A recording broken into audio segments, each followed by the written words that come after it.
Highway Code Lighting Requirements, Rule 113.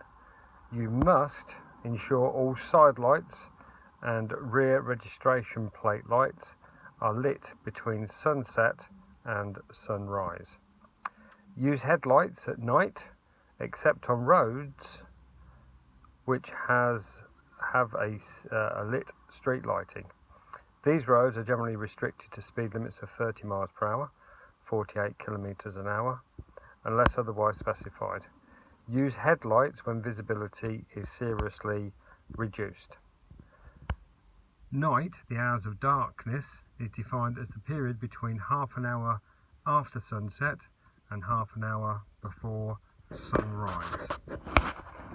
Highway Code Rule 114. Use any lights in a way which would You must not use any lights in a way which would dazzle or cause discomfort to other road users, including pedestrians, cyclists and horse riders.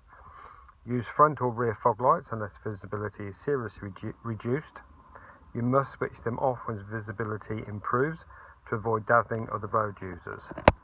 In stationary queues of traffic, drivers should apply the parking brake and, once the following traffic has stopped, take their foot off the foot brake to deactivate the vehicle brake lights.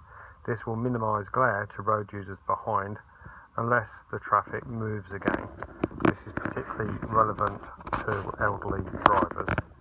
Rule 115. You should also use dipped headlights or dim dipped if fitted at night in built-up areas and in dull daytime weather to ensure that you can be seen. A lot of modern cars now have daylight running lights.